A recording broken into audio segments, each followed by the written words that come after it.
PVC pipe যেটা কিনা আপনি ফেলে দেন সেই পাইপকে ব্যবহার করে কিভাবে একটা হ্যাকশো মেশিন বানিয়ে ফেলবেন। প্রিয় দর্শক, একটা পিভিসি পাইপের উপরে হিট গান দিয়ে এটাকে বেন্ড করতে হবে। তার আগে এই পিভিসি পাইপের ভেতরে ভরপুর বালি ঢুকাতে হবে। আপনারা দেখতে পাচ্ছেন একটা চুঙের মাধ্যমে পর্যাপ্ত পরিমাণে বালি ঢুকিয়ে একটা নির্দিষ্ট দূরত্বে হিট গান দিয়ে যখন তীব্র গরম বাতাস দেওয়া হলো ধীরে ধীরে এবং সেটাকে আস্তে করে বেন্ড করা হলো নির্দিষ্ট পরিমাণে। এরপরে বালিটা বের করা হলো। প্রশ্ন হচ্ছে কেন বালি ঢোকানো হয়েছিল?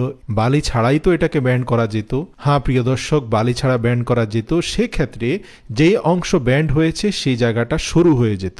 বালির কারণে এখন ভেতর দিকের ফাঁপা অংশ সমান্তরাল রয়ে গেছে। এটা একটা টেকনিক, আপনারা শিখে নিতে পারেন। এরপরে একটা টি কানেক্টর অর্থাৎ একাধিক পাইপকে ভার্টিক্যাল ভাবে সংযুক্ত করার জন্য যে টি কানেক্টর আছে সেই টি কানেক্টর সংযুক্ত করতে হবে। আপনারা দেখতে পাচ্ছেন নির্দিষ্ট দূরত্বে একটা টি কানেক্টর সংযুক্ত করে হ্যাকশো ব্লেড দিয়ে সেটাকে কেটে নিচের দিকে যুক্ত করা হলো একটা হ্যান্ডেল নির্দিষ্ট দূরত্বে।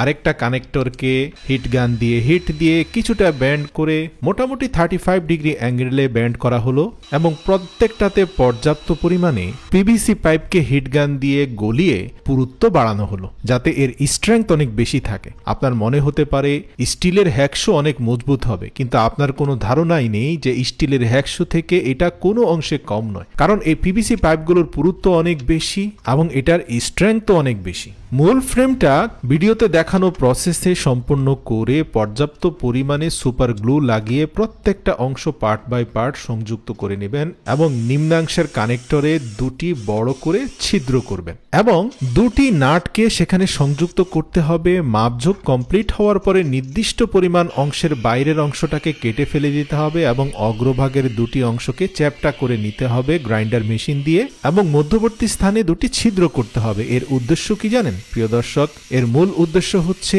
এর ভেতরে ছোট্ট দুটি পিন ঢুকানো হবে যার মধ্যে মূলত করাত বা ব্লেডটাকে আটকানো হবে। এবার আপনারা দেখতে পাচ্ছেন কত চমৎকার ভাবে দুদিক থেকে হ্যান্ডমেড তৈরি করা এই হ্যাকশো ব্লেডকে ঘরোয়াভাবে বানানো ফ্রেমের মধ্যে সংযুক্ত করা হচ্ছে এবং এটার স্ট্রেংথ কিন্তু বাজারে পাওয়া স্টিলের হ্যাকশো ব্লেড থেকে কোনো অংশে কম নয়। হয়তো আপনার মাথায় প্রশ্ন আসতে পারে এইসব ঝামেলা আমি কেন নিতে যাব, বাজার থেকে কিনে আনলেই তো সমাধান হয়ে যায়। কিন্তু আপনি না বানালেও আমি অনুরোধ করব বাড়িতে থাকা তরুণদেরকে বানানোর সুযোগ দিন। এতে তাদের মেধাশক্তি বৃদ্ধি পাবে, সৃজনশীলতা বাড়বে। শুধুমাত্র একাডেমিক বই আমাদের সব শেখায় না, হাতে কলমে এরকম যন্ত্রাংশ তৈরির মাধ্যমে মানুষের বুদ্ধিবৃত্তিক প্রজ্ঞা অনেক বেড়ে যায়, যা ভবিষ্যতে ক্যারিয়ার গড়ার ক্ষেত্রে গুরুত্বপূর্ণ ভূমিকা রাখে।